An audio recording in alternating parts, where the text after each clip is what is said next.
padre era minero, trabajaba en la mina de hierro, no de carbón, porque allí no existía. Las minas de carbón están por el norte de Francia, por Lille.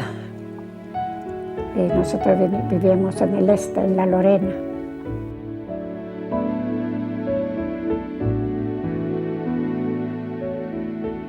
Era tan pequeña que mi padre me cogía a caballo.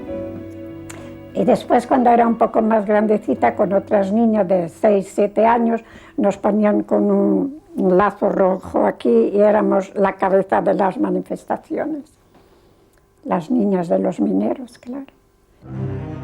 Mi padre era guardia civil, por circunstancias de aquellos tiempos en que había, pues, lo que había en aquella época, era anarquista. En medio de todo eso, habían atentados, se debió ver involucrado en estos atentados, por lo cual tuvo que salir de la Guardia Civil, quedó confinado, yo lo vi solamente una vez a los 8 años, pensaron que venía por mí. Aquella noche mataron a Dato en la calle Alcalá, un poco cerca de la puerta de Alcalá. Suponemos que venía de cobertura. Suponemos. Yo, claro, a mí no sé el qué ni cómo de todo esto, pero esta era mi niñez y mi padre hacia mí. Mira, mi padre había sido, pues, era anarquista de ideas, digamos, y había siempre militado en el sindicato de TNT. A causa de esto estuvo varias veces en la cárcel. Esto tengo que contarlo porque la infancia mía marcó por completo mi vida, porque mi padre lo he visto continuamente en la cárcel y con miedo a que lo vinieran a buscar, reunido en casa con compañeros. Era cuando la dictadura de Primo de Rivera, había la ley de fugas, que daban libertad a los presos, hacían ver que les daban la libertad y luego los ametrallaban por la espalda y decían, pues, que intentaban escapar y por eso los habían disparado. El meu pare era membre del centre de dependents i em portava a les reunions, tertúlies, podríem dir més aviat, tertúlies amb els seus amics. És a dir, que la meva infantesa ja va ser, des del primer dia, sentir parlar de política, millor dit, d'afers sindicals, problemes de la ciutat. En canvi, la meva mare era totalment diferent. La meva mare es queixava sempre de que el meu pare se m'emportés amb ell, deia que aquesta noia l'estàs criant com un noi i el resultat serà fatal.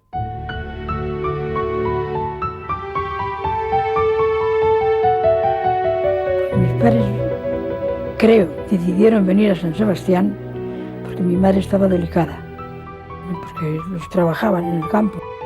Mi madre era imposible cómo se encontraba. Mi madre, a pesar de estar tuberculosa, siguió teniendo hijos, pues ya te digo, cuatro hijos en San Sebastián.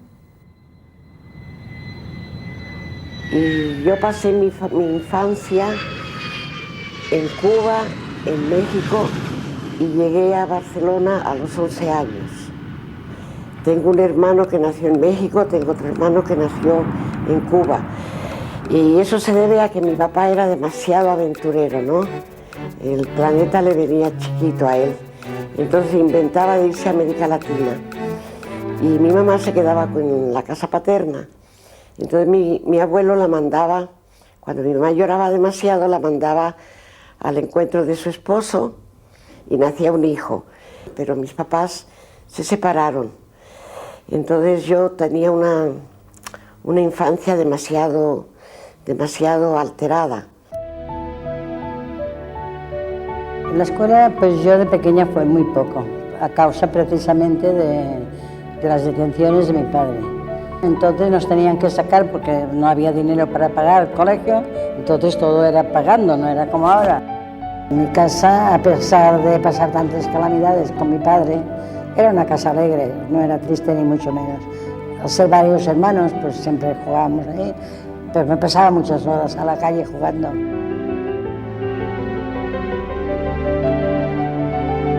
Mi madre era la que se iba a trabajar por la mañana y volvía por la noche. Mi abuela estudia y trabaja, estudia y trabaja. Si se ponía a coser calcetines, yo cosía calcetines. Si se ponía a lavar en la artesa, ella estaba en el lado grande de la artesa y yo con una tablita pequeña en el lado pequeño. Mi abuela, yo no soy yo soy mi abuela, porque ella me hizo ser como soy. Ella me dijo, tú te tienes que defender en la vida. Tú no hagas mal a nadie, pero si te hacen a ti, defiéndete. Y me he defendido hasta el final, y me sigo defendiendo. No teníamos bastante para vivir. Mi abuela cobraba en la portería 30 pesetas al mes. Pero de esas 30 pesetas, el marqués de Santo Domingo, que era el dueño, nos cobraba 2 pesetas y 90 céntimos de la luz al mes, que era un tanto alzado, que era una bombilla de 5 bujías, no podía haber más luz. En mi casa había un sube y baja, porque cuando mi madre estaba cosiendo y mi abuela tenía que hacer la cena, decía, Petra, deja de coser que me tengo que llevar la luz a la cocina.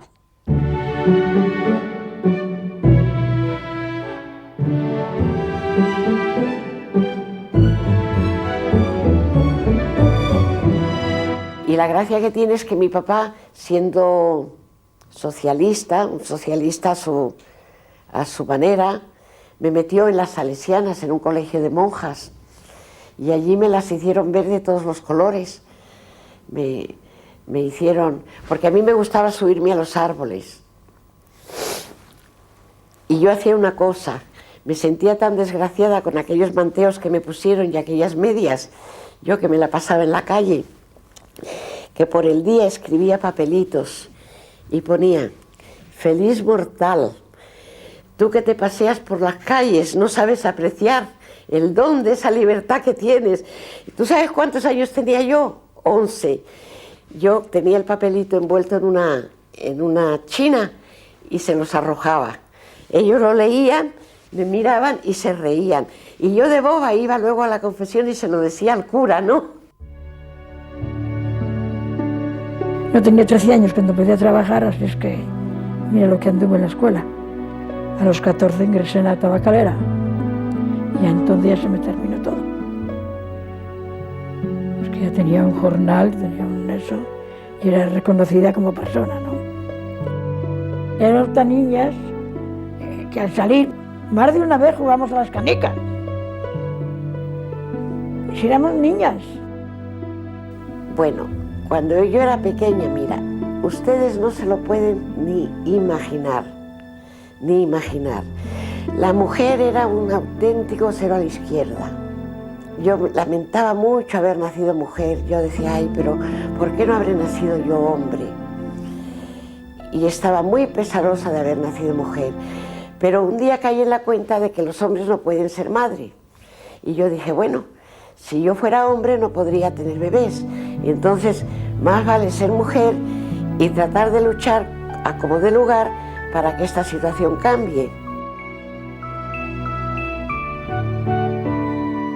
Hay un atraso enorme en todo.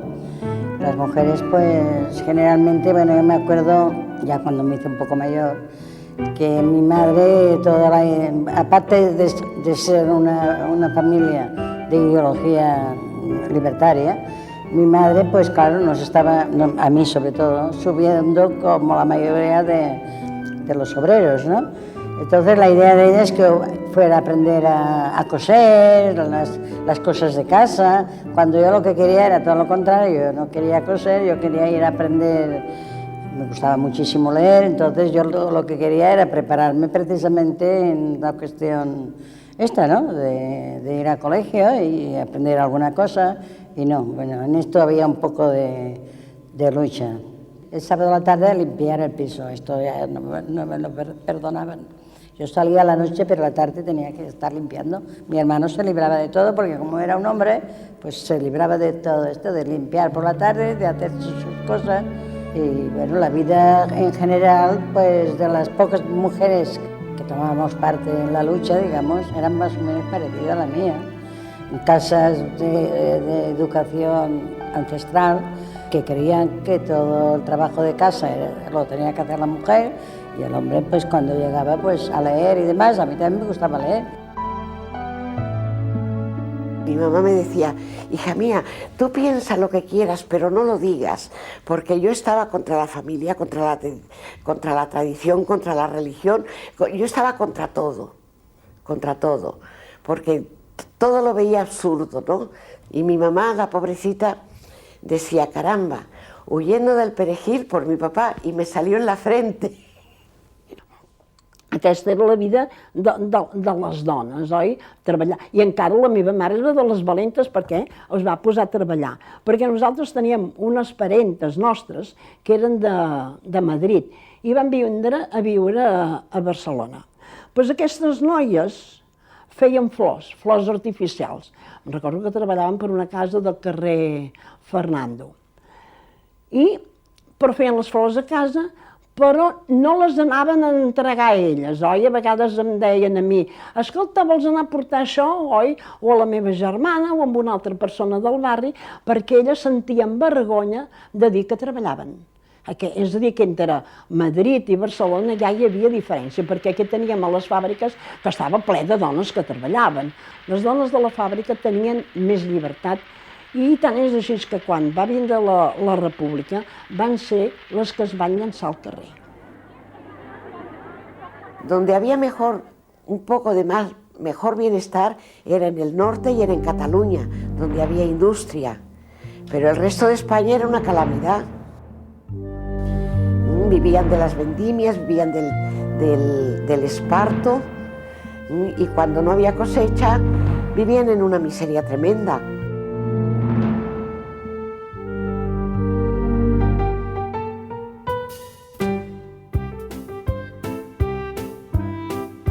Era diferencias sociales con escalones, escalones, escalones, escalones.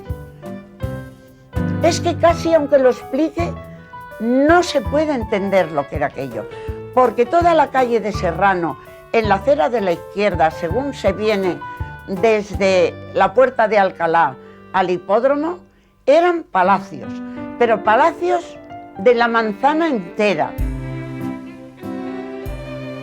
Bueno, donde yo trabajaba era un salón de té que se llamaba Sacusca, que estaba en la calle Alcalá número 60, inmediato a Correos, donde solamente entraban títulos o gente de la Casa Real. Los reyes no vinieron nunca. Yo servía el guardarropa y a veces la pastelería. En esta casa estábamos todos vestidos de rusos. No podía entrar nadie desconocido nunca.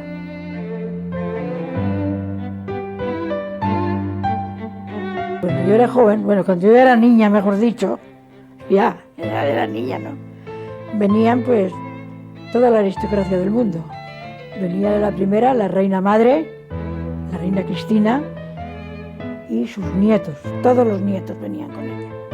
El padre venía muchos días con su yate desde Santander, pasaba el día con la familia y se marchaba la noche.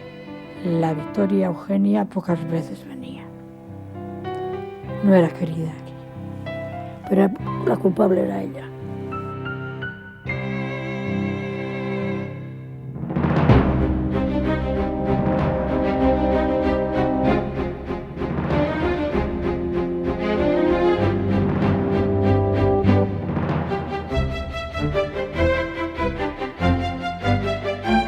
En las elecciones, pues claro, todas las capitales de España ganó la República, en los pueblos no.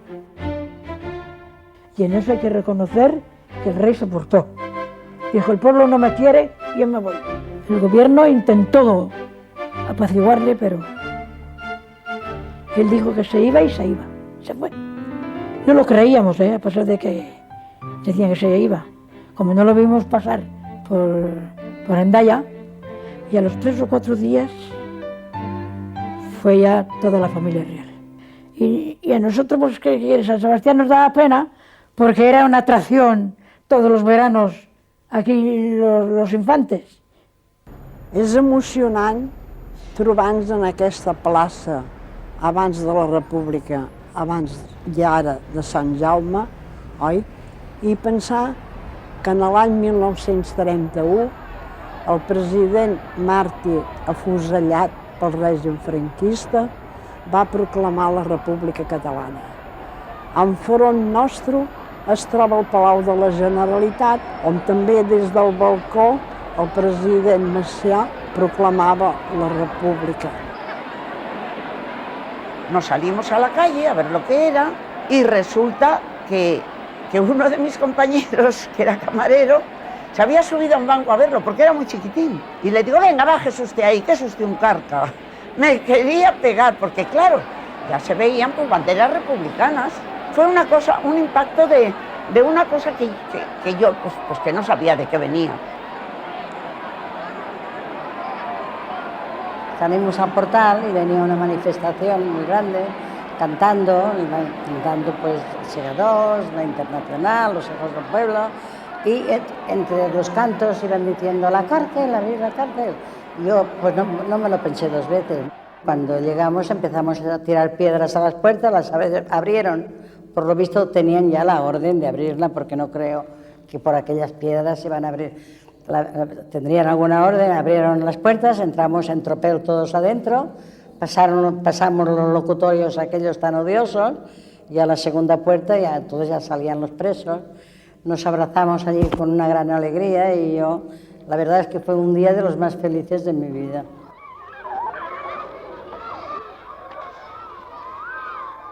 Don Pedro, en la escuela, que fueron a la escuela, dijeron, algo muy grande se ha implantado en España. Todos a la calle, hijo, llorando, la República.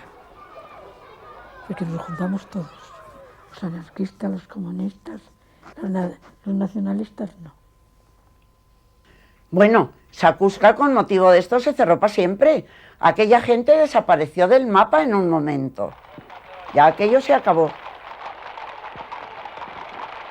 A mí me dio mucha lástima que el rey tuviera que irse de España, porque en aquella época yo no sabía nada de nada. Luego, cuando adquirí más conciencia, pues ya cambié de parecer. Aquí en España era tanta la miseria, los sueldos eran tan bajos, que verdaderamente no alcanzaban para comer.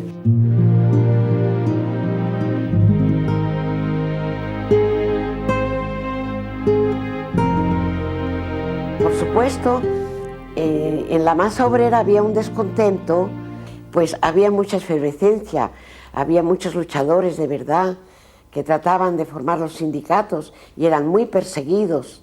Mi padre era un hombre pacífico, pero como había tanto miedo a que un día los pillaran por la calle, bueno, pues él tenía esta pistolita, que son las únicas que yo he visto en mi casa.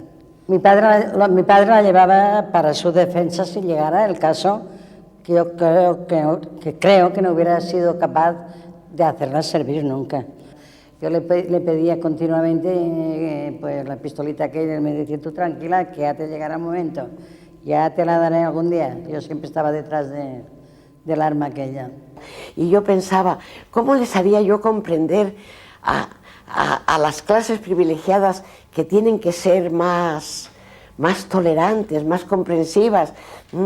Y yo me la pasaba en eso, como creía que era falta de comprensión. Yo no captaba que eran unos intereses creados tan arraigados y tan egoístas, pues. Y por eso yo andaba flotando, que no hallaba qué hacer, me encontraba muy mal moralmente.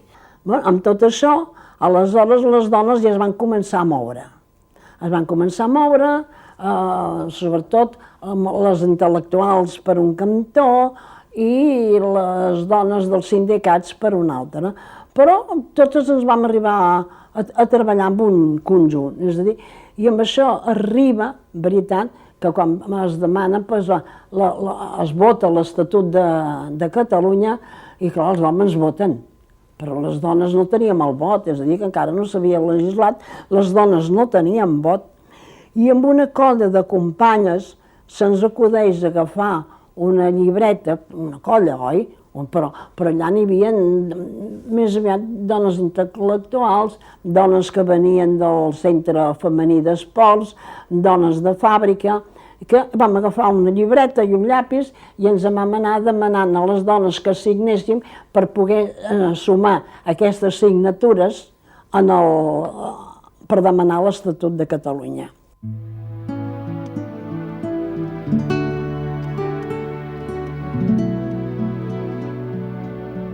Y yo ya empecé con la cosa de enfermería, como pude, me ayudó mi tía que servía, me ayudó mi madre, empezamos a padecer otra vez necesidades, porque claro, faltaba mucho dinero del que yo ganaba, porque era la que más ganaba en la casa en aquel momento.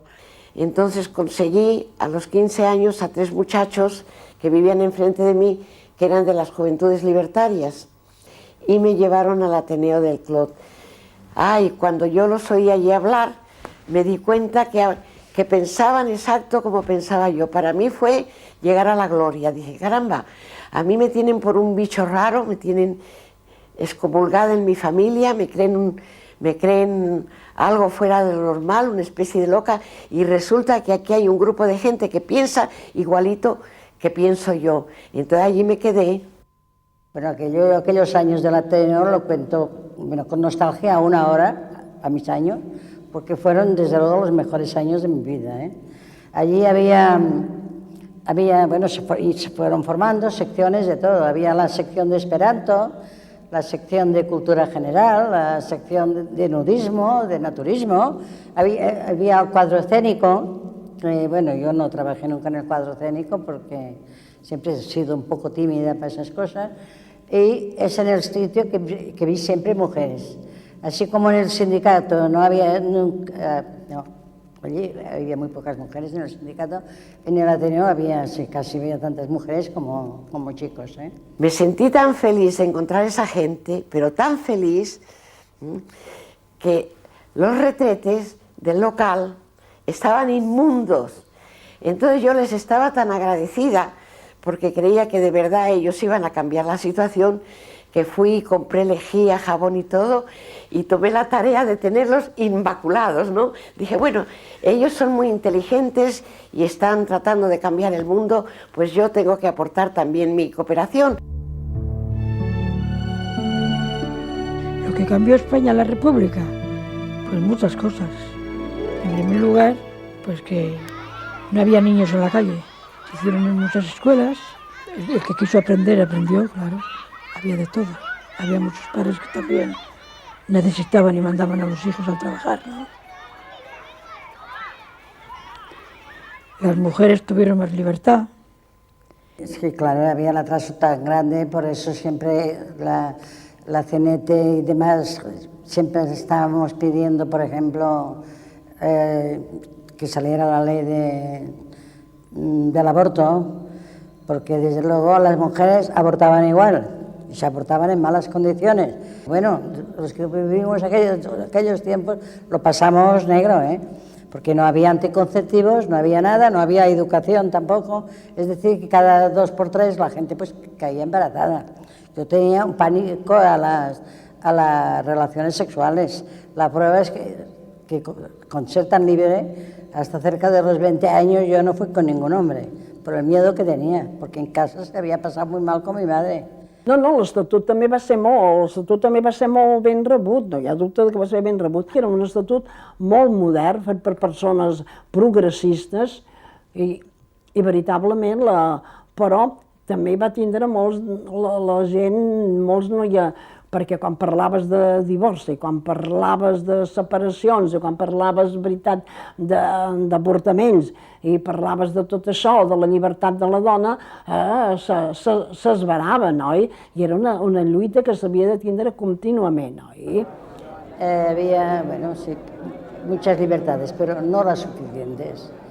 No las suficientes de cuando se reclamaba algo, en los centros, en los sindicatos, subida de jornales y demás, pues venían las persecuciones y, bueno, huelgas a cada momento, porque lo habían hecho muy mal, habían prometido muchas cosas y a la hora de la verdad no habían dado nada. Entonces hubieron pues huelgas, yo en una de estas huelgas me detuvieron, estuve unos meses en la cárcel, estaba mi hermano también. El caso es que en esta huelga estaba mi hermano en la cárcel, la Modelo, yo en la cárcel de mujer, y mi padre lo detuvieron también en la otra cárcel, y mi padre y mi madre de cárcel en cárcel llevando paquetes. Así que aquello fue un poco duro también. Bueno, yo, aparte de estar en el Ateneo, en el sindicato, que un tiempo estuve en la junta del sindicato también de artes gráficas, estaba en un grupo de la FAI. Los grupos de la FAI, bueno, eran grupos específicos que no estaban dentro de la ley, y a nosotros nos tocó que teníamos que saltar el cuartel de San Agustín. Cuartel de San Agustín, otros otro cuartel, otros sitios, bueno, caso que aquello fue un fracaso grande.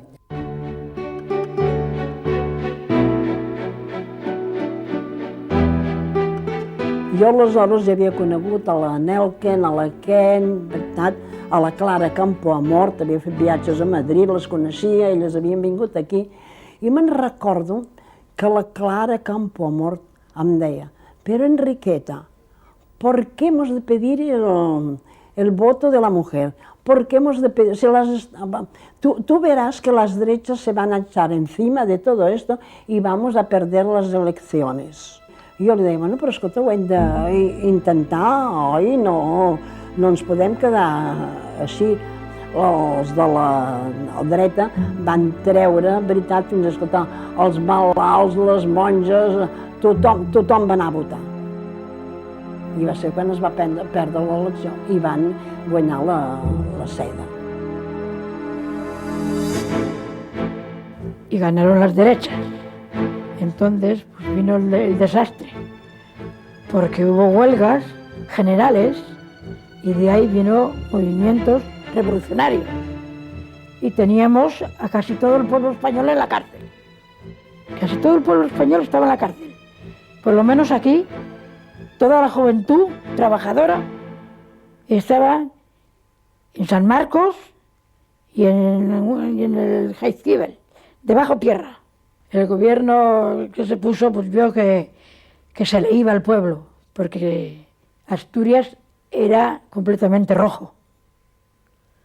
Y los demás sitios, pues por el estilo. Catalunya teníamos también. El que va fer el Companys, veritat, per veure a proclamar l'estat català. I de l'estat català, doncs, escolta, immediatament els altres tenen les forces d'ordre al carrer, les forces d'ordre al carrer, i va ser una debacle. Des de Madrid es dona l'ordre de detenció, venen i tot el govern de la Generalitat el detenen i el porten perquè no hi havia prou presons per portar-los, els porten amb un barco a l'Uruguai. I el senyor Assanya, oi, que també es trobaven aquí però que no hi tenia res a veure, perquè no era... Aleshores també el posen amb un barquet al costat de l'Uruguai, oi, a part. I vam organitzar una mena de socors per ajudar en aquestes famílies. Però va ser totes juntes, és a dir, que no de dir, oh, perquè tu ets socialista, jo sóc anarquista, no. És a dir, jo sempre he cregut que si les dones haguessin volgut, potser les coses ens haurien anat d'altra manera. Però no ens han deixat abans ni ens han deixat ara. Hubo mucho movimiento en el 34. Claro, fue debido a cómo se portaba el gobierno de la República, porque era gobierno republicano, ¿no? Aunque eran carcas. Andalucía se movía a más no poder, Valencia, idem. Pero bueno, donde se dio el golpe fue en Asturias, los mineros. Salieron a la calle, tenían armas.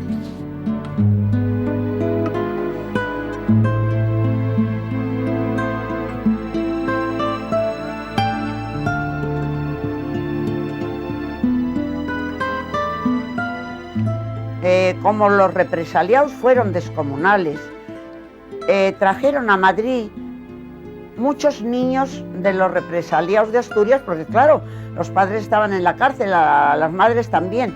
La represión aquella fue descomunal. Entonces, en España se formó una sociedad de trabajadores pro infancia obrera, porque se mandaba comida a Asturias, pero no se repartía como debía. Entonces se trajeron niños para toda España. Se sacaron muchos, no me acuerdo qué cantidad. Y fuimos de San Sebastián, fuimos a buscarles a Venta de Baños. Que por cierto, venía Dolores Ibarruri a cargo de ellos. Era la presidenta, desde luego, de Proinfancia Obrera.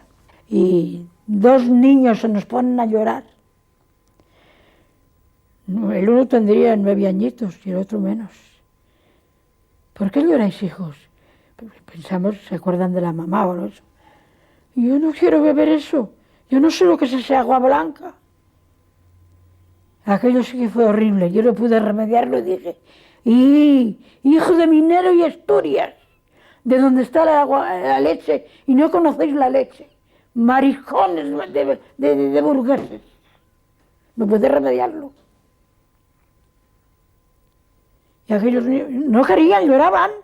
Pero en la Revolución de Octubre es cuando yo me empecé a dar cuenta y cuando yo leí cosas, vi cosas y a mí Dolores me arrastró.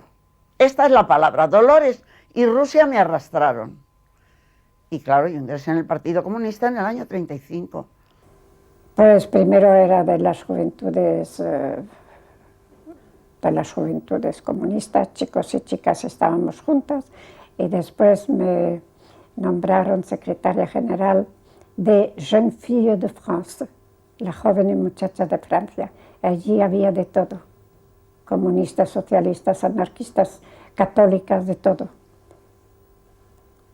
Y éramos hasta que vine a España, estaba yo allí. Entonces yo conocí una camarada comunista que era María Petra Cendón Galán. Ahí es donde yo empecé a trabajar en la primera célula comunista con ella. Al trabajar con ella conocí más mujeres sanitarias que querían luchar por lo mismo y formamos un comité de enfermeras laicas porque las monjas tenían acaparado el trabajo sanitario que no podíamos entrar en ningún sitio.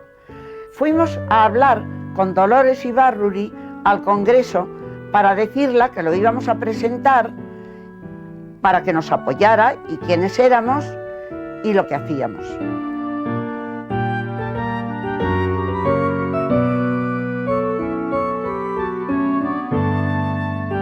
Amb tot això, jo conec no dins del partit, el conec fora del partit, però era del partit, amb un que era periodista, oi? Enric Tubau, una persona vídua, això té molta gràcia, amb 20 anys més que jo i amb 3 fills. I vaig pensar, aquest sí que no et lligarà amb el papà i la mamà i les germanetes, oi? I bueno, vam coincidir en moltes coses, coincidim purament amb la política i amb tota la manera de pensar, i m'hi vaig casar. Vam festejar molt poc temps, me caso, i tot i amb això, que hi vaig passar-hi amb ell l'exili i tot, i molts mals moments, econòmicament, no n'estic arrepentida.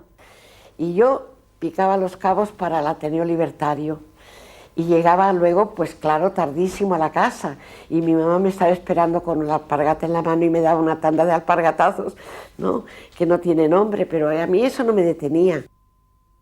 Y yo vi todos los estrenos de García Lorca con Margarita Xirgu y el primer acto, yo iba con un vestidito de percal y yo no sé si llevaba zapatos, porque casi que no tenía para zapatos. Entonces, de tanto en tanto yo pensaba en los alpargatazos que iba a recibir cuando llegara a mi casa, ¿no? Pero luego cuando salía en el estreno García Lorca a la escena con la Margarita Xirgu, ¡ay! Yo me sentía que flotaba. Yo decía, no, esto vale los alpargatazos y más. En vista de que en mi casa ya no había forma de ponernos de acuerdo con mi madre, ya no podía ser, era una batalla continua cada día, ya decidí independizarme.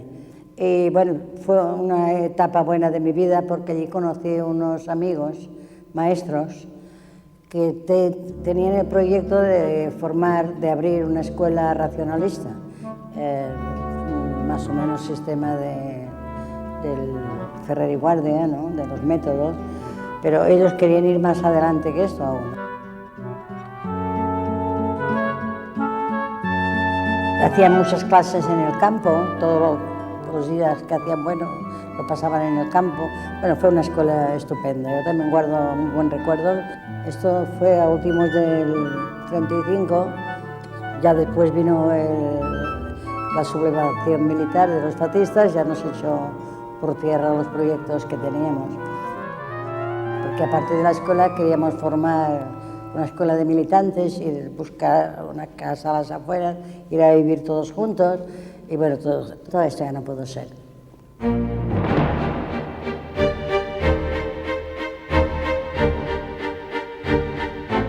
Las mujeres ya no hicieron caso a los curas, porque iban a confesarse, ¿no? Para ir a votar, o no votaban. Pero en esa tenían los hijos, primos, maridos, en la cárcel, y había que sacarlos. Entonces fueron las mujeres y por primera vez los anarquistas españoles votaron, fueron como un solo hombre a votar, y se ganó. Y por mucho, ¿eh? Se ganó por mucho. Cuando ganó el Frente Popular, en Madrid no había sitio para poner un pie, ni en la Puerta del Sol, la calle Alcalá, la calle... Bueno, nada al lado de lo que passó ese dia. Però ja se rumorejava, no al carrer, no al carrer, però dins dels sindicats, dins dels casals, ja es parlava de que la cosa no estava bé, oi? I efectivament esclata l'alçament militar amb el Franco, el Sanjurjo i tota aquesta gent que no estava molt d'acord, però les dretes tenen un avantatge damunt de les esquerres, escolta, i és que veritablement s'ajunten. En aquell moment cada un anava pel seu cantó, però tots es van ajuntar per anar en contra de la República.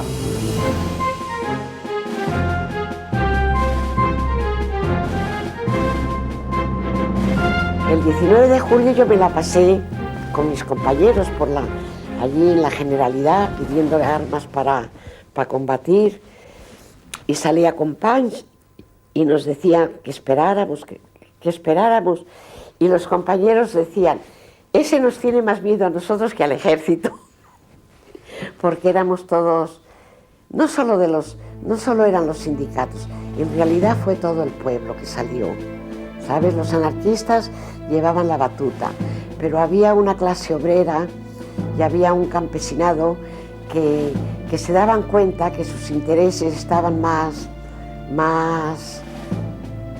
protegidos, más aceptados en un régimen republicano que en una dictadura fascista que se nos venía encima, ¿ves?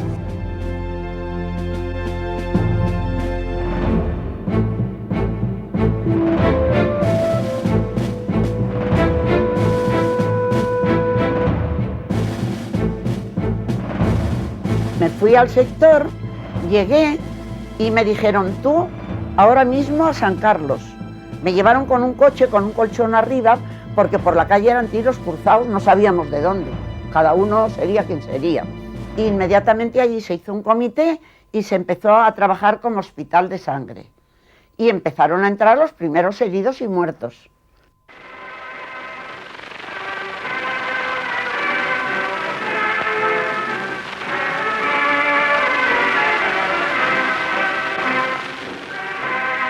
Nosotros por lo menos lo que yo me acuerdo más es cuando estalló la revolución aquí en España, que se sublevaron los nacionales, y lo leíamos en los periódicos, pedían ayuda de todo, de sanidad, de todo, y entonces hicimos mítines en mi pueblo y en todos los alrededores para pedir voluntarios para España.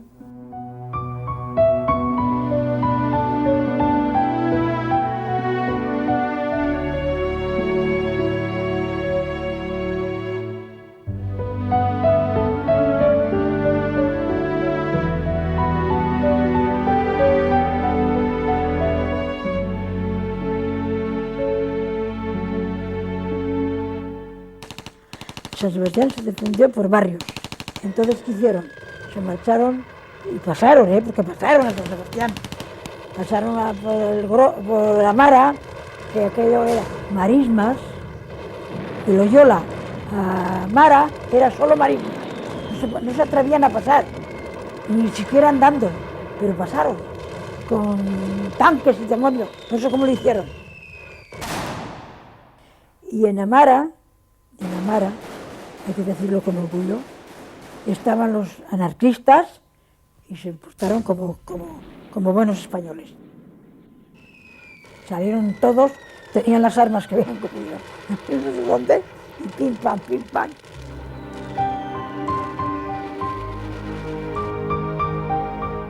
Pero bueno, llegaron hasta el casino, que es ahora el ayuntamiento, llegaron al hotel María Cristina.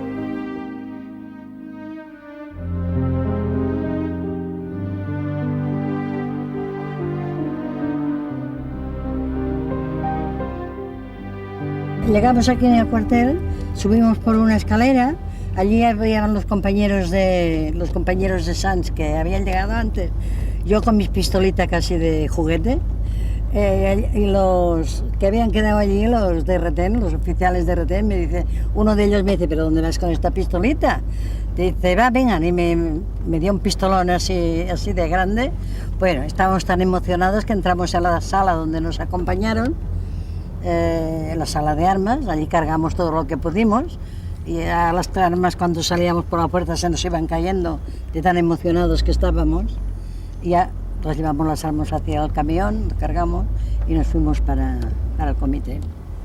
Era tanto nuestra emoción que ni nos acordamos de coger las municiones, y luego tuvimos que hacer otro viaje para coger municiones y otra vez más fusiles.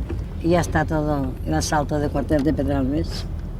Bueno, los compañeros allí cuando nos vieron llegar con tantos fusiles, pues también, bueno, ¿para qué contarlo la alegría que hubo allí? Esto nos sirvió para ir resistiendo los primeros tiempos, hasta que vinieron otras armas de otros sitios. Jo l'endemà al matí, quan vam sortir al carrer, jo havia d'anar a treballar, però a mig camí ja em vaig tornar enrere perquè vaig veure, abans d'arribar a la plaça on nosaltres vivíem amb el meu marit, al carrer en Viladomat, i a l'arribar a la plaça Universitat ja hi havia piquets d'aquestos i dels altres, uns amb un mocador vermell, uns altres amb un mocador català, amb les 4 barres, i ja veies que la cosa, i és a dir, el meu marit es va veure obligat d'agafar tirar el sombrero, perquè si veien una persona amb sombrero i corbata ja es pensaven que era un enemic, és a dir, que aquell dia ho van passar-ho malament, és a dir, que no, perquè en els sindicats tenien armes i la Generalitat, en canvi, no teníem armes, escolta. En San Sebastián no llegamos a resistir mes y medio. Sí teníamos gente, pero no había armas, no teníamos ni una píldora para defendernos.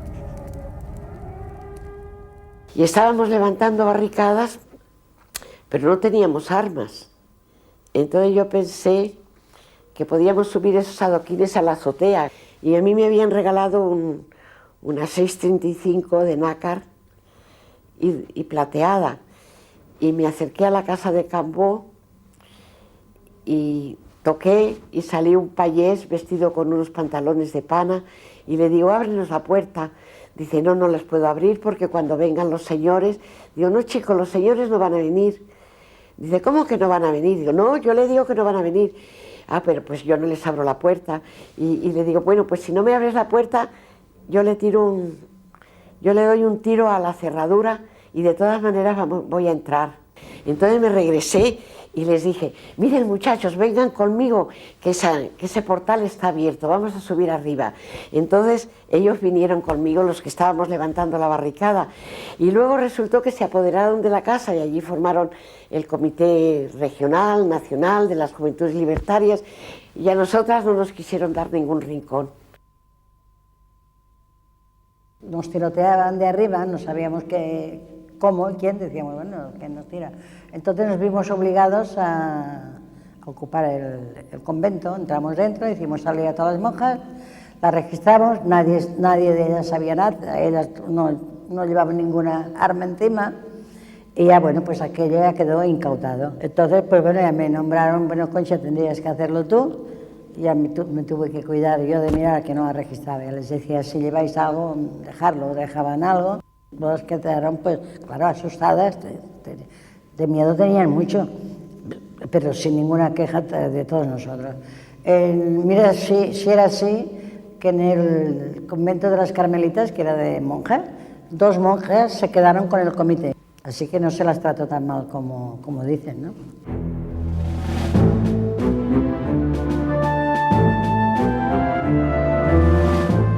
I les formen aleshores les columnes, la columna Macià Companys, la columna Pissunyer, la columna d'Urruti, però hi havia una certa separació.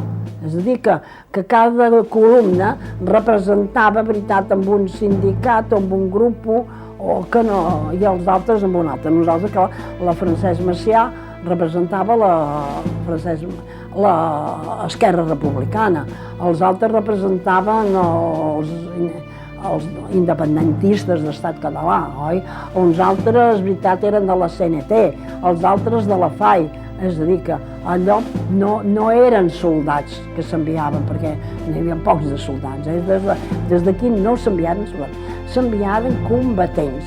Se n'anaven, perquè jo recordo que jo estava a l'Ajuntament i em venien a preguntar, escolta'm, ens hem d'anar a anotar, veritat, per anar al front. És a dir, que va haver molts voluntaris, una cosa molt maca, que un se n'estranya que això fos possible.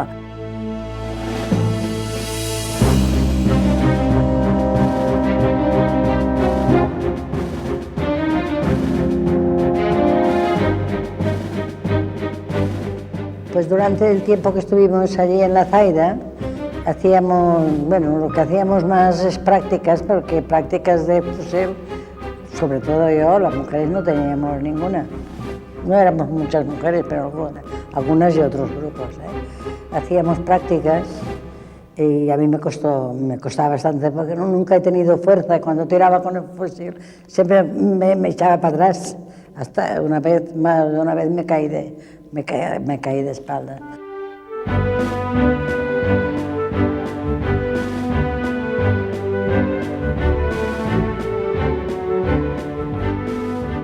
Cuando llegamos aquí, llegamos a Albacete, porque todos los internacionales teníamos que presentarnos a André Martí, que era el que organizó las brigadas internacionales en Albacete.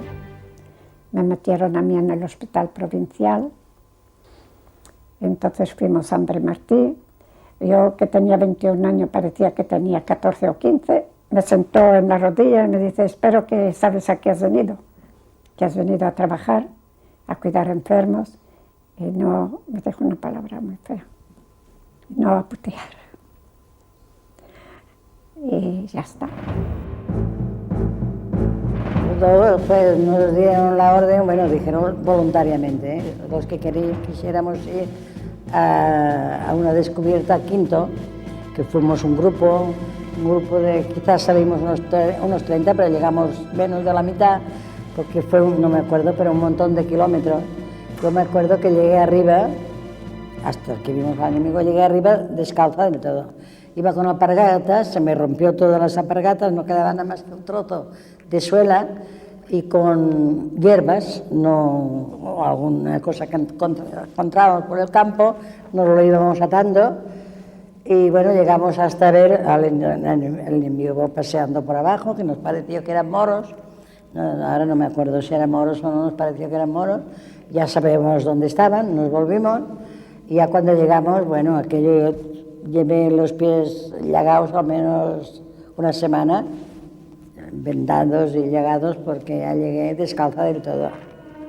Antonio Ortiz, alma de la división Luis Schubert. Ortiz, ¿haz caso? ¿Qué? ¿Alguna novedad? La de siempre. ¿Cuál? No les dejamos en paz ni les dejaremos. ¿Pasarán? No pasarán.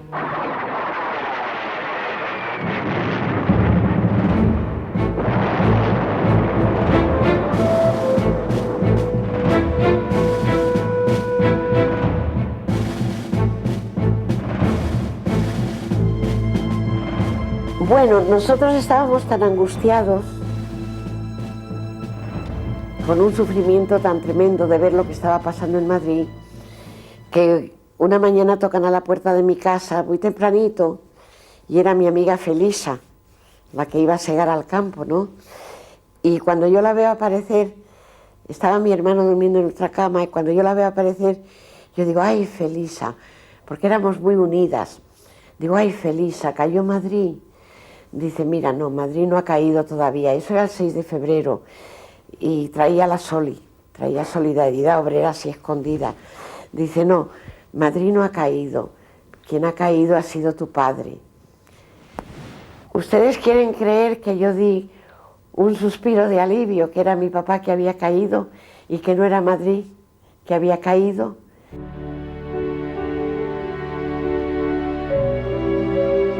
Yo no salí nunca del hospital, estuviera en el que estuviera, yo no salí del hospital.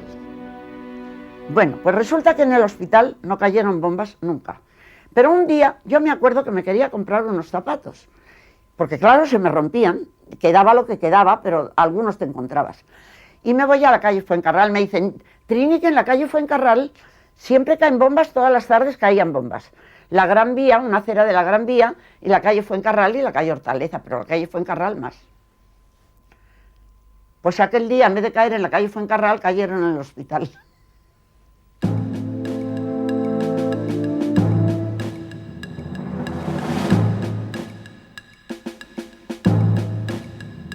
Íbamos disparando, pero sin tirar directamente a nadie.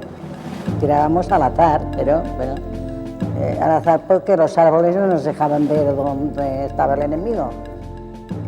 La chunga fue cuando dijeron que había que militarizarse. Yo, en esa casualidad por casualidad estaba yo en el frente y había compañeros de las Juventudes Libertarias y eso era muy cómico.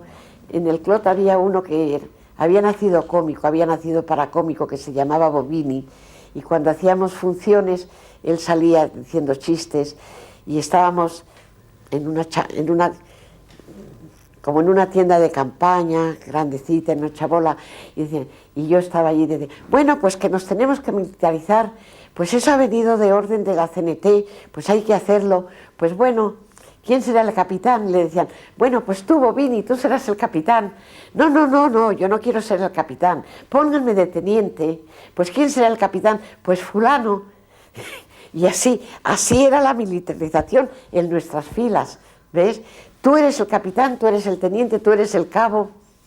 Ese era el ejército nuestro. Apenas 8 días que estábamos allí empezaron a bombardear Albacete, que duró 4 horas el bombardeo. Yo era la primera vez que había visto cosas así. Nos traían heridos, bueno, y muertos y de todo allí. Y entonces cayó una bomba muy cerca del hospital, cayeron los cristales y resulta que había muchos chicos jóvenes escayolados hasta la cintura porque estaban muy graves heridos. Empezaron a gritar, ¡ay, qué pasa, qué pasa! Y me puse a cantar La joven guardia, todos mis pulmones, y ahí cantamos todos.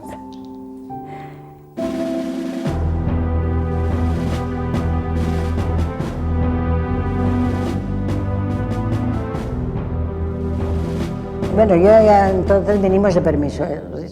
Si eran 8 días, se cumplieron los 8 días, y yo les dije, mira, yo en el frente no vuelvo, porque estamos perdiendo el tiempo, yo aquí en Barcelona hace falta muchas cosas, y yo me quedo aquí. Pues se fueron los otros compañeros para el frente, yo me quedé en Barcelona.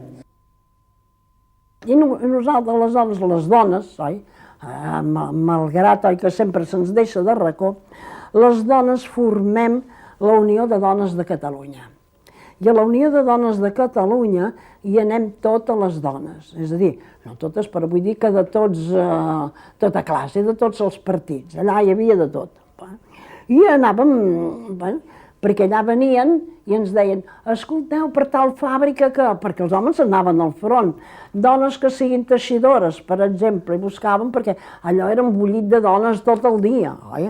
Dones que... Perquè jo estava a l'alcaldia, però quan sortia de l'alcaldia me n'anaven allà ajudant a les meves companyes. El cas és que nosaltres ens vam apropiar, oi, de l'Hotel Colón. I allà hi vam posar el nostre quartel, el quartel de les dones de la Unió de Dones de Cataluña. Apenas estalló la guerra, grupos se fueron al sindicato de metalurgia y aprendían de fresadoras, tú sabes, el oficio ese. Y otras se fueron al sindicato de transporte y empezaron a conducir tranvías. Enseguida nosotras nos incorporamos a la lucha de la retaguardia, ¿ves?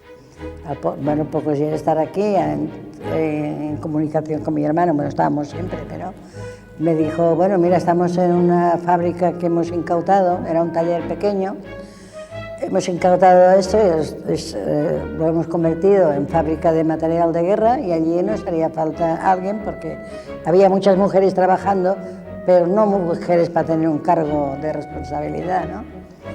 Entonces, bueno, me animó y entré en la fábrica y allí estuve todo el tiempo de la guerra estuve en esta fábrica.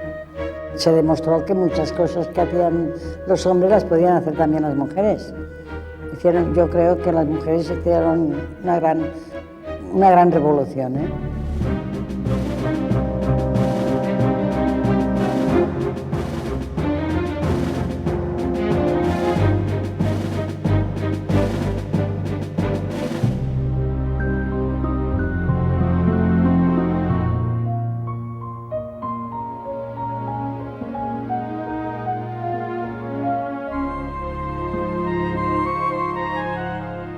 Luego, cuando estaba organizado el hospital de allí, me mandaron a Benicàssim. En Benicàssim, allí estuve hasta que se fueron las brigadas internacionales. Estaba en una villa que se llamaba Largo Caballero, donde era un hospital, y trabajé con el doctor Cuba, que era ucraniano, su mujer, que era la enfermera que trabajaba allí también, y trabajé allí con ellos. En Benicàssim me conocí a un chico español que se llamaba Eusebio de Juana del Campo, y nada, y me casé con él.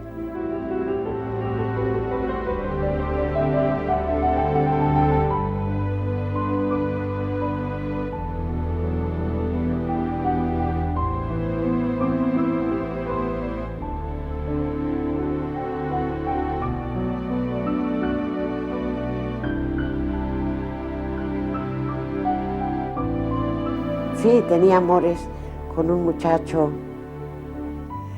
pero, ¿cómo te diré yo? Nosotros estábamos tan absorbidos por la lucha que no había tiempo, tanto por parte de él como por parte mía. Estábamos allí, pero que éramos unos milicianos más. Se tenía relaciones cuando se podía y por lo demás, pues muchos ni se habían enterado que éramos una pareja.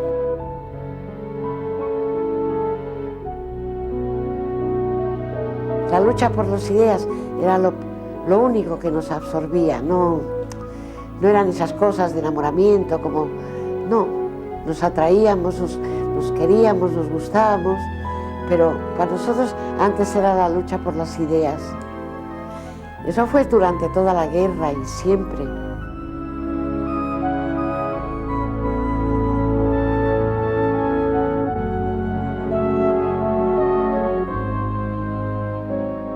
Total, estábamos un poco desorientadas tratando de organizarnos.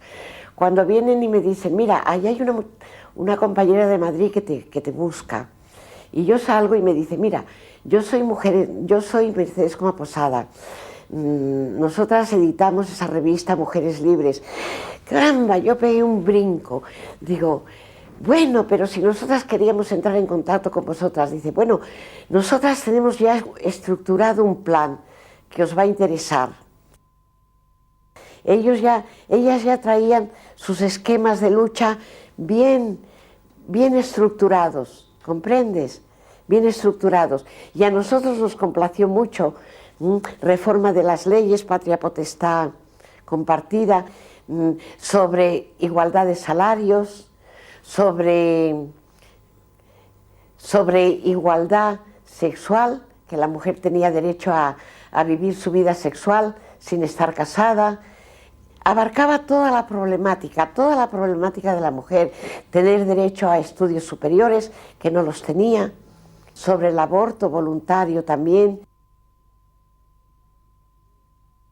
Pero los médicos no hicieron abortar a ninguna mujer, se negaron rotundamente. Yo misma, que estaba en estado, estuve en el hospital de San Pablo 4 o 5 días y no me hacían caso. Yo quería ser mamá, pero no en ese momento. No me hicieron caso. Allí me estaba, los doctores me veían como si fuera el diablo en persona y no me hicieron caso. Solamente me hicieron un reconocimiento y me dijeron, estás muy anémica. Pues claro, ¿cómo no le iba a estar?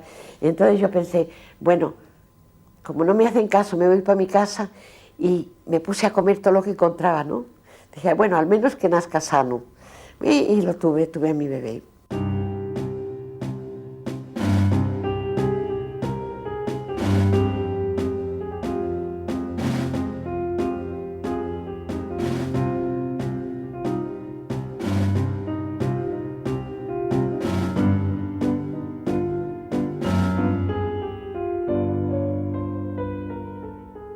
Cuando ya teníamos mujeres libres, yo empecé a decirle a Mercedes, mira, hay que rescatar a las jóvenes que están en el barrio chino, porque ahora tenemos el casal de la dona trabajadora y ellas se pueden escapar y pueden ir a aprender algo para salirse de esa situación en que están, en que la sociedad las ha puesto.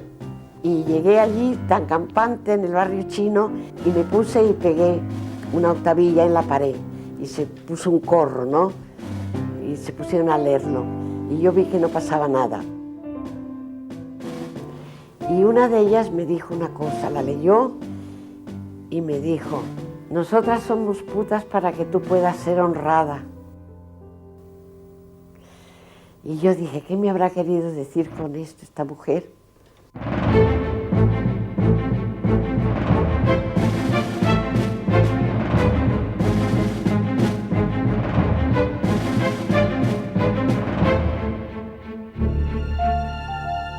Unos cuantos días antes de caer, Bilbao, salimos entre otros barcos, el barco La Habana, un transatlántico, el barco La Habana, en el que iban a todos los sitios. Bueno, se iban a Francia, pero... porque en ese barco salieron los últimos niños que salían para Europa, porque salieron infinidad para Inglaterra, Bélgica, Francia y, por último, los que iban a la Unión Soviética. Entonces salimos, ¿no? Bueno, aquello fue una locura. Todos los padres los que estaban, las madres, los hermanos, allí todos llorando.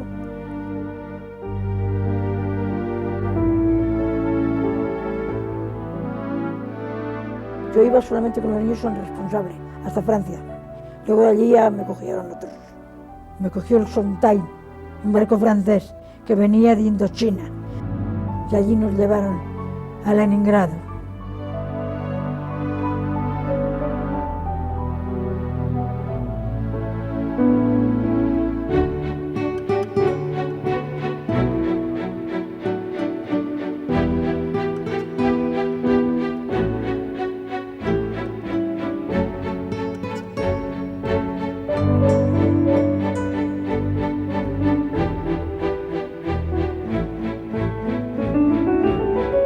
Ya llegamos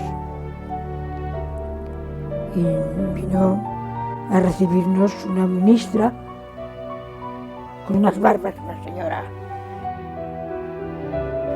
Y yo ya se me había metido que había caído Bilbao y que yo tenía que volver a España, que yo no me quedaba. Pero si aquello está perdido, ay, mi madre. una imbécil, pero dije, por ustedes está perdido, esos barcos quedan allí. Decidme a mí que estaba perdido, España. Y le dije, por culpa de ellos, por culpa de ellos. Lo he comprendido después, que el mundo entero estaba en contra de ellos, ¿no? Las pocas armas que entraban eran de Rusia, pagadas por adelantado y a precio de oro. Porque Stalin a nosotros tampoco nos tenía muy en cuenta.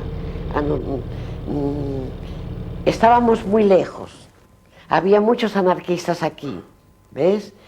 Eso no era una buena plaza para Stalin, como luego pretendían que fuera Cuba, ¿no?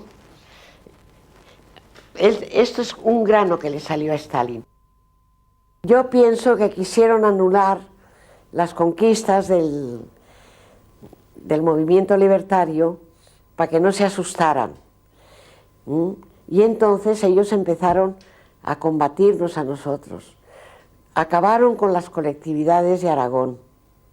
Y nosotros como anarquistas, al menos en aquel tiempo, no comprendíamos que actuaran así, porque en el fondo, bueno, ellos querían un bienestar para el proletariado, pues nosotros también. Entonces, ¿por qué nos combatieron? Porque nos combatieron a sangre y fuego. Lo que a nosotros nos parecía progreso, a los demás les parecía que no tenía que ser.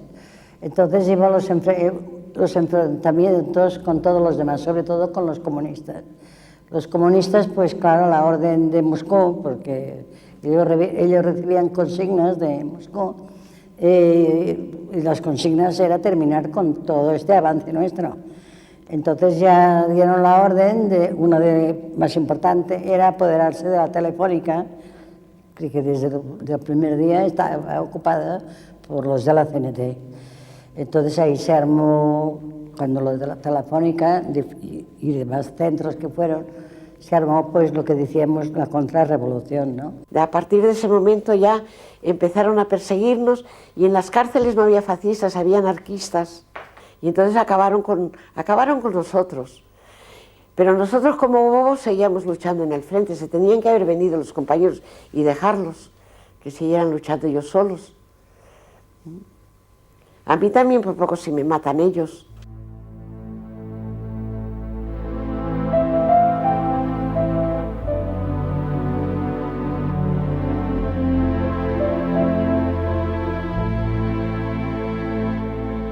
I després, quan ja van començar els bombardejos, ho van veure, perquè la gent es va espantar. Jo mateixa, oi, que havia d'estar a la secretaria de l'Ajuntament, perquè l'alcalde era un home que sempre corria, perquè deia, no, que han caigut bombes en tal lloc, allà se n'anava. Han caigut bombes d'un col·legi de la Barceloneta, allà se n'anava i organitzava. És a dir, que jo em trobava moltes vegades sola a la secretaria de l'alcaldia, i allà van passar-ho molt malament, perquè tot i quan hi ha pau, la gent creu que a l'Ajuntament li resoldran tot. La gent té la mania que l'Ajuntament és la casa de tothom i que allà us ho resolen tot.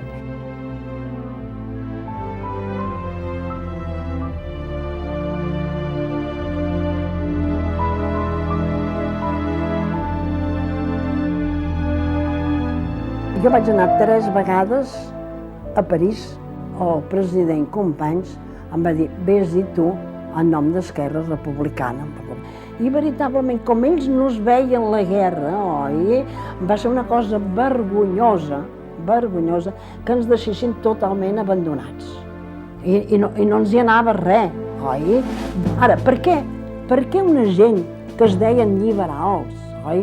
Ajudaven en el Franco, i ajudaven a totes les forces del cantó franquista. Per què hi enviaven material de guerra allà? S'hi van enviar-hi tant, s'hi van enviar-hi avions, oi? O els que més en van enviar van ser els alemanys i els italians. Sí, però els altres ho van permetre. De la mateixa manera que no van permetre que enviar res, hauria tingut que fer allà tampoc s'envia res, s'hauria acabat la guerra. Jo t'asseguro que sense material s'acaba la guerra.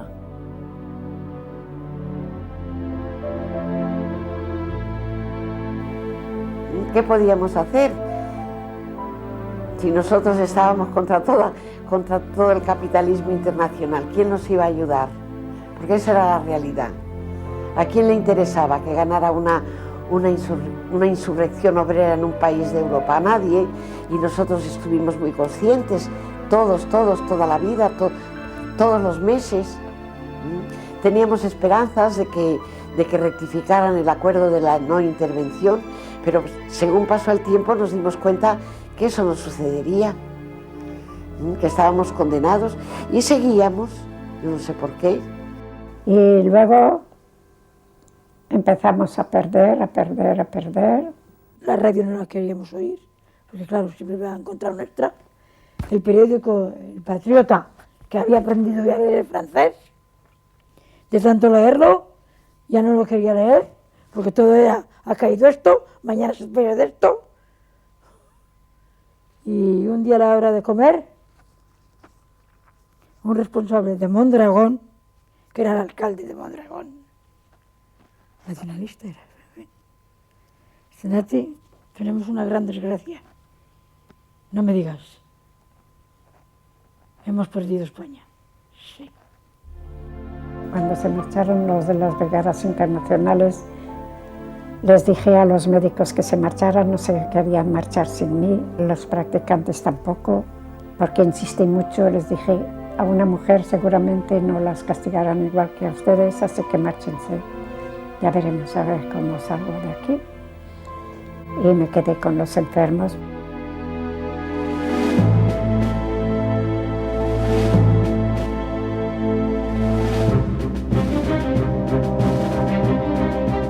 El pitjor moment de la guerra per nosaltres, els catalans, va ser la caiguda del front d'Aragó.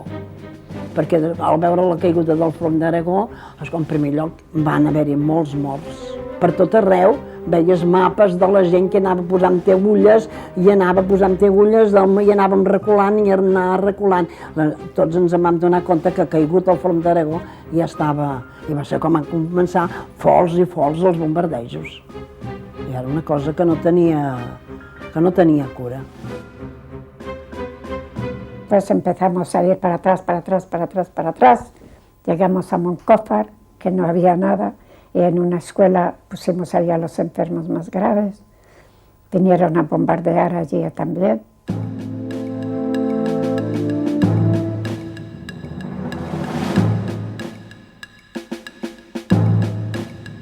I clar, ens en vam anar. Jo em venen i em diuen, bueno, això s'ha acabat.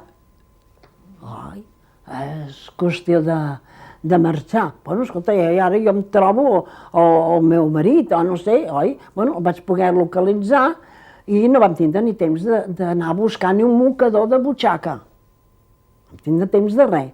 Tal com anàvem, ens vam enfilar amb una ambulància, amb regidors, jo vaig sortir amb els regidors de Barcelona i me'n vaig anar, veritat, cap a la frontera. Así cuando nos marchamos, ya era mediodía, casi a primeras horas de la tarde, ya estaban entrando los fascistas por el lado de la diagonal. Bueno, ya nos tienes andando, nos fuimos, pues bueno, eso sería muy largo de contar. I tot el camí, bombardejats, la gent com se'n va pels camins, uns en burro, l'altres en bicicleta, els altres a peu, criatures plorant. Ahora venían los aviones ametrallándonos, venían los aviones.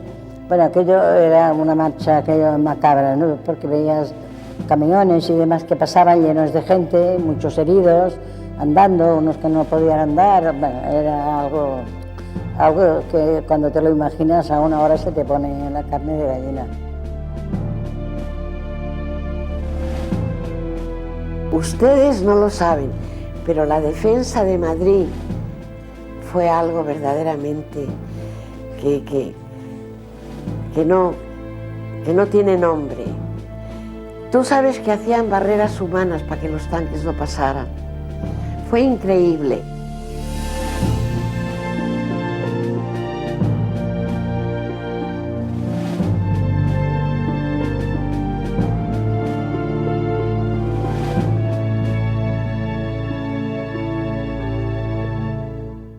Y en el hospital, el final fue que un buen día el director del hospital era socialista, era murciano. Y un buen día dijo, señores, cada uno a su casa, y allí fui yo a mi casa y allí tenía el que me iba a coger. Y ahí está todo.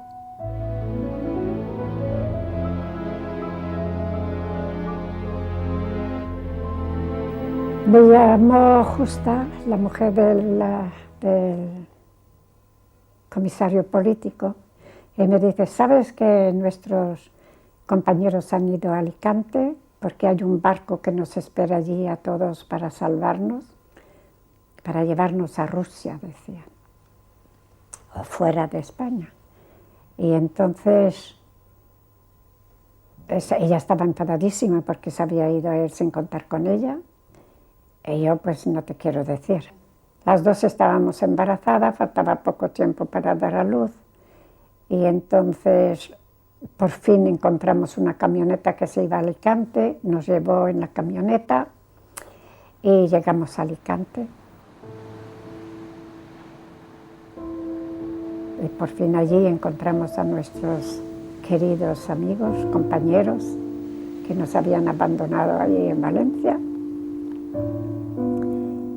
Y allí había de gente, de familias enteras, con niños, con todo, lloviendo, sin comida, sin nada, durmiendo en el suelo encima de lo que teníamos.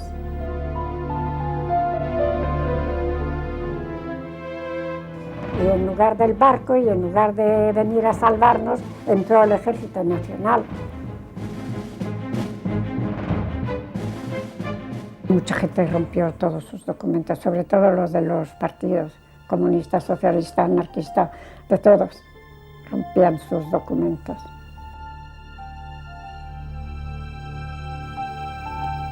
Y nosotros de allí nos llevaron al campo de los almendros. Íbamos como los judíos ahí con nuestra maletita, yo con mi barriga. Llegamos allí al campo de los almendros. Allí estuvimos unos cuantos días, que no había comida, no había de nada. Aquí estuvimos, hombres, mujeres, niños. Y yo que estaba embarazada, me faltaban 9 días para dar a luz. Y cuando llegó hacia las 4:30, las 5 de la mañana, me empezó los dolores de parto. Todavía no me tocaba, pero se ve que con el trastorno del camino desde el puerto hasta aquí, y el malestar de ver tanta gente junta y qué nos iba a pasar. Y menos mal que se ve que mi niña se dio cuenta que estábamos en peligro, con 3 dolores muy fuertes vino mi hija. Entonces, cuando estaban los dolores y la pérdida de aguas, me eché encima de la toalla. Allí salió mi niña, pero fue visto y no visto. Al día siguiente cogieron una lata vacía que había por allí, pusieron un poco de agua al sol y con eso le quitaron la sangre a mi hija y ya la vestimos y ya está, y así se pasó.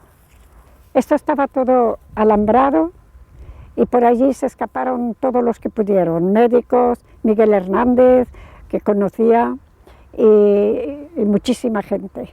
Los que pudieron llegaron a su destino, que luego los detuvieron, y como a Miguel Hernández, que murió en la cárcel, y otros antes de salir ya les pegaban un tiro y ahí estaban muertos. Empezaron a decir que era mejor mandar a cada uno a su pueblo, porque así los vecinos que le conocían le podían denunciar.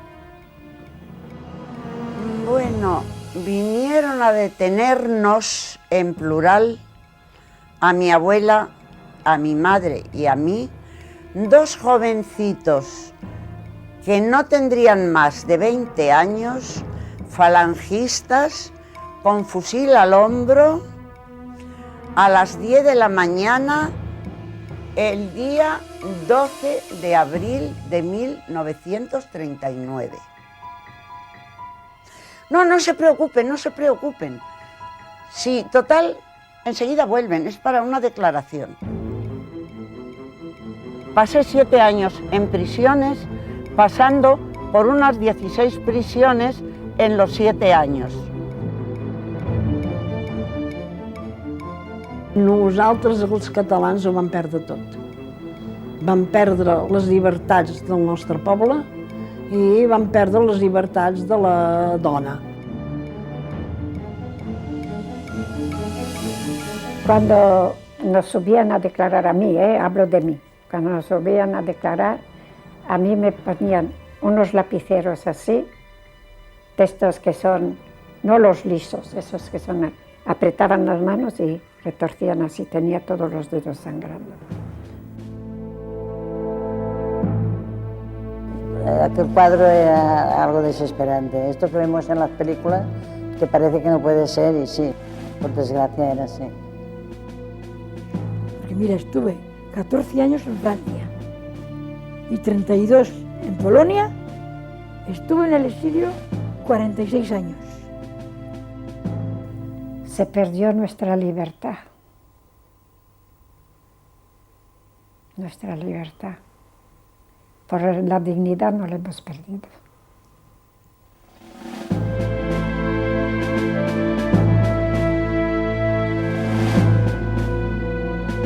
El que jo no puc perdonar, oi, és que després d'acabada la guerra es continués matant, matant i matant. Yo creo que hay que perdonarlo todo, ¿no? Pero yo le tenía un odio a ese hombre, que es que no podía con él. Y me molestaba a mí sentir odio. No lo dejaban que se muriera, ¿no? Y yo decía, cónchale, le están dejando ahí que se ahogue en sangre, tal como él hizo con el pueblo español, que se ahogara en sangre. Está teniendo él esa muerte, la muerte que se merece.